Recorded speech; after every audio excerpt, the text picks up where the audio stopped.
വാദ്യങ്ങൾ ഈ പരിപാടിയിൽ ഉപയോഗിക്കുന്നു. ഇപ്പോൾ ഓരോ വാദ്യ ഉപകരണവും അത് ഉപയോഗിക്കുവാൻ ആദ്യമേ പഠിക്കണം. ഇത് ഡ്രം കൊട്ടുന്നവരാട്ടെ ഡ്രം അടിക്കാൻ പഠിക്കും, അത് കുഴലൂതുന്നവരാട്ടെ കുഴലൂതാൻ പഠിക്കും. ഇങ്ങനെ പലവിധ ഉപകരണങ്ങൾ ആദ്യമേ പഠിപ്പിച്ചെടുക്കും. അത് പഠിച്ചതിന് ശേഷം അതിനുള്ളിൽ നല്ലതായിട്ടുള്ള പാട്ടുകളോ മ്യൂസിക്കുകളോ ഒക്കെ വായിച്ച് എടുക്കുവാൻ പഠിപ്പിച്ചതിന് ശേഷമാണ് ഗ്രൂപ്പായിട്ട് ഇവരെ ഒരു പരിപാടിക്ക് ഒരു മ്യൂസിക് ചെയ്യുവാൻ വേണ്ടി പരിശീലിപ്പിക്കുക.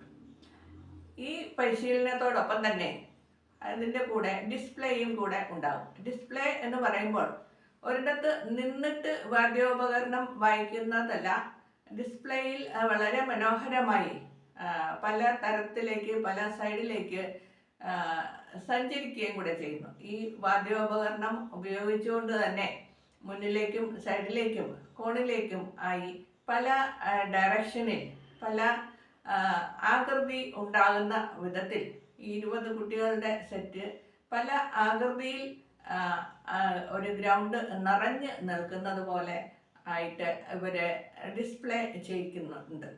അപ്പം ഇതും കൂടെ ആകുമ്പോൾ അതും കൂടെ പരിശീലിപ്പിക്കേണ്ട ആവശ്യമുണ്ട്. അപ്പോൾ ഒരു ഗ്രൗണ്ട് നിറഞ്ഞ് നിന്ന് ഡിസ്പ്ലേ ചെയ്യുവാൻ വേണ്ടിയിട്ട് പരിശ്രമിക്കുന്നത് ഗ്രൗണ്ടിലുള്ള പരിശീലനമാണ് എപ്പോഴും നടക്കുക.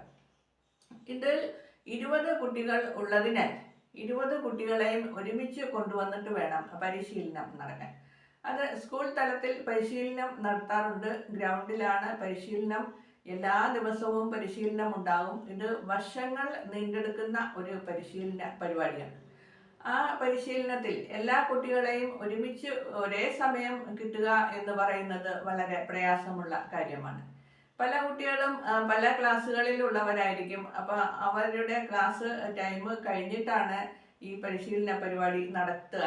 അപ്പോൾ എല്ലാ കുട്ടികളും ഒരുമിച്ച് വരേണ്ട ഡിസ്പ്ലേ പോലെയുള്ള സാഹചര്യത്തിൽ അവരെ ഒരുമിച്ച് കിട്ടുക എന്നത് വളരെ പ്രയാസകരമായ സംഗതിയാണ്. ഇതുപോലെ തന്നെയാണ് ഗ്രൂപ്പ് ഡാൻസിനും.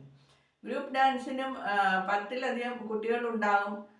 പല കുട്ടികളും പല ക്ലാസ്സുകളിലായിരിക്കും. അവരുടെ ക്ലാസ് ടൈം കഴിഞ്ഞിട്ടാണ് ഗ്രൂപ്പ് ഡാൻസിലും പല വിധത്തിലുള്ള സ്റ്റെപ്പുകൾ ഓരോരുത്തരെയും പഠിപ്പിച്ചതിന് ശേഷം ഇവര് ഗ്രൂപ്പായിട്ട് ചെയ്യുന്ന സ്റ്റെപ്പുകളായിരിക്കും പഠിപ്പിക്കുക. അപ്പോൾ ഇതിന് എല്ലാ കുട്ടികളും ഒരുമിച്ച് വരേണ്ടതുണ്ട്.